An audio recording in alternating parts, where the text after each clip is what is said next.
Terminando os mistérios da Quaresma, da Paixão de Jesus, segue-se depois de seu sacrifício, vem o seu triunfo. Então, Jesus realmente ressuscitou ao terceiro dia.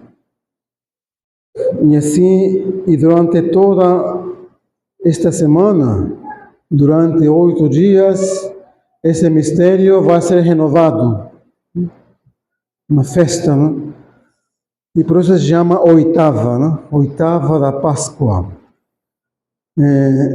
Todos os dias tem uma missa lembrando esse mistério, né? Grande mistério de nossa salvação. E depois da epístola, foi lido, se chama uma sequência, é um hino, e ele termina dizendo que nós cremos realmente que Jesus ressuscitou dentre os mortos. E essa é nossa fé. Ele realmente ressuscitou e isso foi a causa da morte dos seus apóstolos, né? Por ter testemunhado que Jesus ressuscitou dentre os mortos. E essa ressurreição, Jesus é chamado o primogênito dentre os mortos. O que significa isso, né? Primogênito entre os mortos. Ou seja, que ele ressuscitou, foi o primeiro que ressuscitou para nunca mais morrer. Nunca mais morrer. Houve outras ressurreições. Lázaro, por exemplo, né? Foi ressuscitado já estando com 4 dias, né, de ter morrido. Né? Foi ressuscitado, mas depois Lázaro morreu. Não é a ressurreição como Jesus e outros muitos, né? Ressuscitando, tanto no Antigo Testamento como no Novo, e ainda, né? Os santos ressuscitaram muitos mortos, mas depois morreram. Então não foi como a ressurreição de Jesus, que ressuscitou por seu próprio poder, porque é Deus. Ele tinha falado: tenho poder de tirar minha vida e devolvê-la quando quiser. Porque ele morreu quando quis.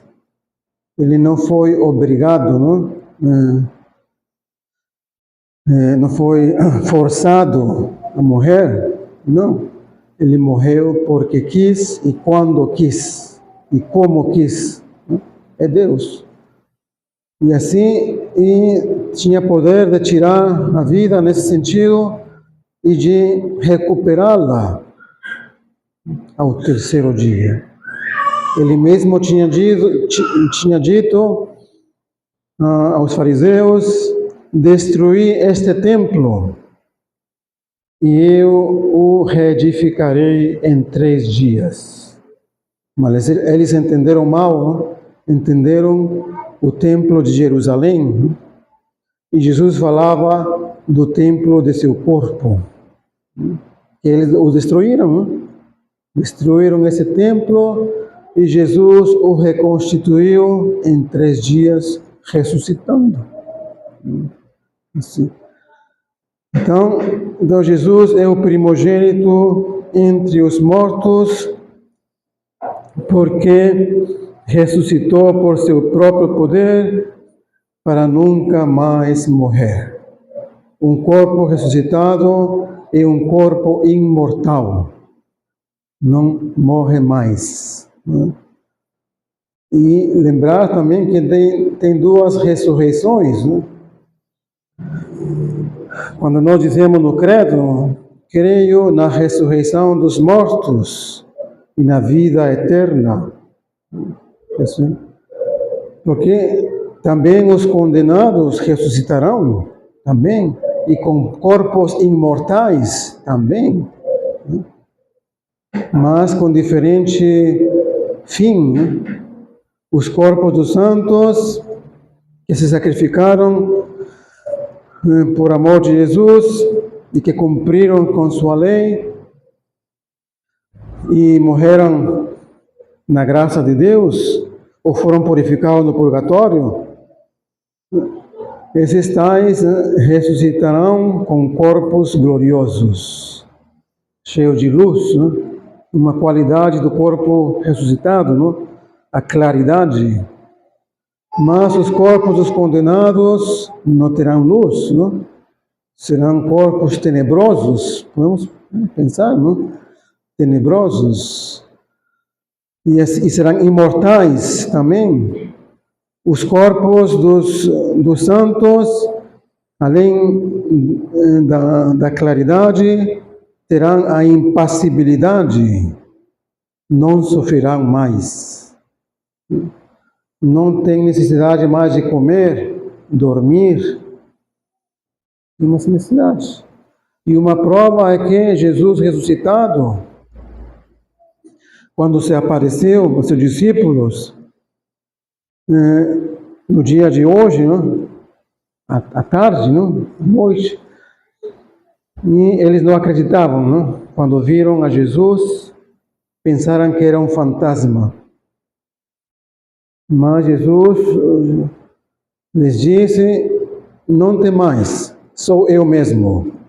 Um fantasma não tem carne e ossos, como vós vedes. E falou para confirmar mais sua fé. Tendes aí algo para comer? E trouxeram um peixe e não sei, uma comida. E comeu diante deles. Tinha necessidade de comer? Não. Pode comer, mas comeu só para dar prova a seus discípulos que ele mesmo era e não era um fantasma, como pensavam. Então, e assim, o corpo ressuscitado não tem mais de necessidade de comer, dormir. Então, é o prêmio, o prêmio.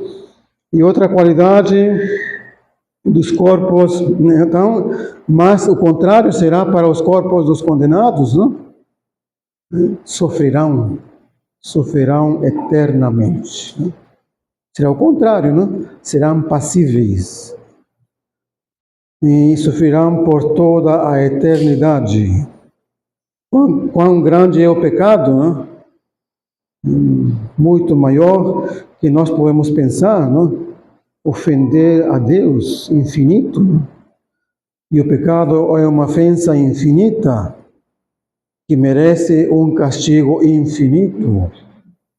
Então, assim, e por isso eles são condenados com esse suplício eterno, porque Deus é eterno, e ofenderam a um Deus eterno.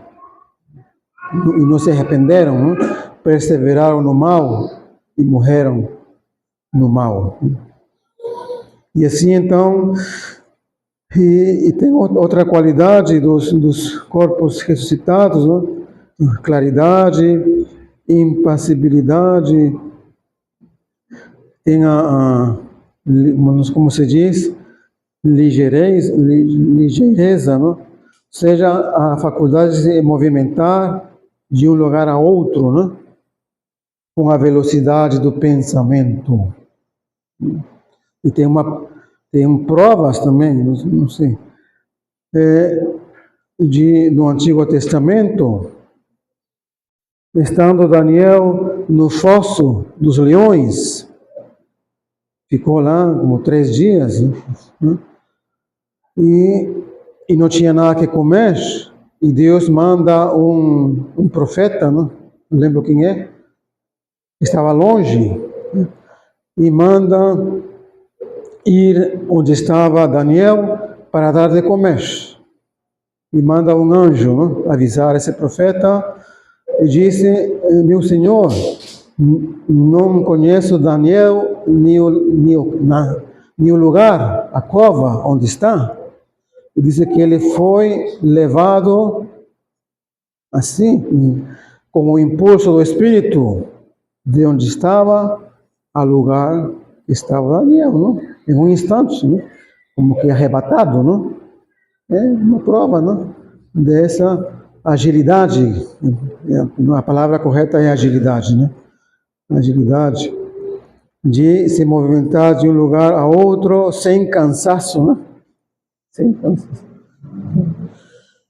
E a outra qualidade é claridade, impassibilidade, agilidade e sutileza, não? Sutileza, ou seja, que pode atravessar os corpos sólidos. Você tem o corpo ressuscitado é um corpo espiritualizado, com as qualidades do Espírito. E uma prova é que Jesus entrou no cenáculo onde estavam os seus discípulos, estando as portas fechadas. Tudo estava fechado. E Jesus entrou. Então, essa sutileza, não? Dos corpos ressuscitados. Bem, então,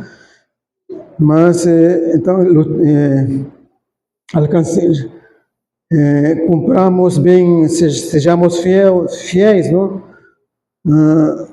A nossa fé e cumpramos bem as leis de Deus. E assim, porque a Páscoa é também a santidade, não? O pecado é como a morte, não? Morte, e nós fomos salvos da morte, do pecado, por Deus que é a vida, não? Deus é a vida. E devemos morrer ao pecado e viver para Deus, para Jesus. Essa é também outra ideia principal durante a Páscoa, não? Com a morte de Jesus, morremos ao pecado. E com sua ressurreição, vivemos só para Ele, não? Para Jesus.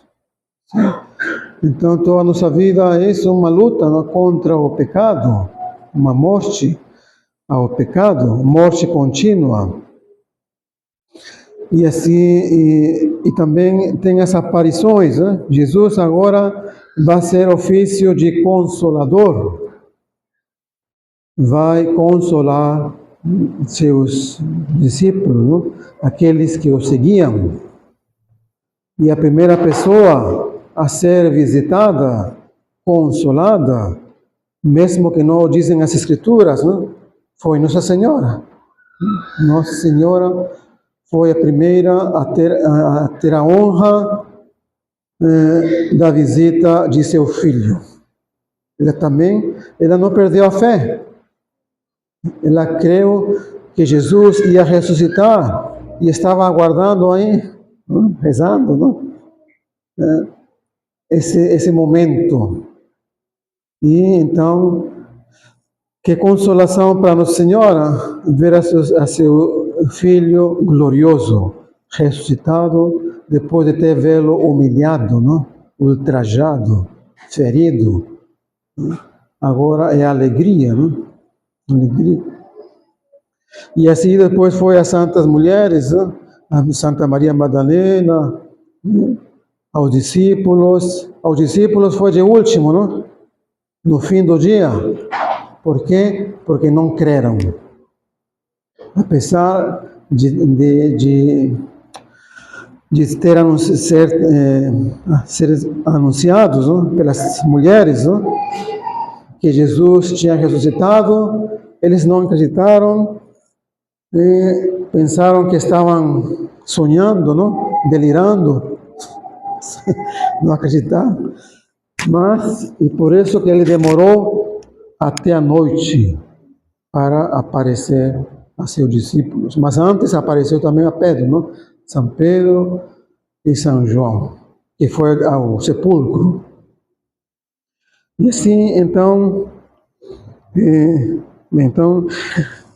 meditemos nesse mistério da ressurreição, sejamos gratos a Deus por todos os benefícios que dele recebemos todos os dias, morramos ao pecado, não?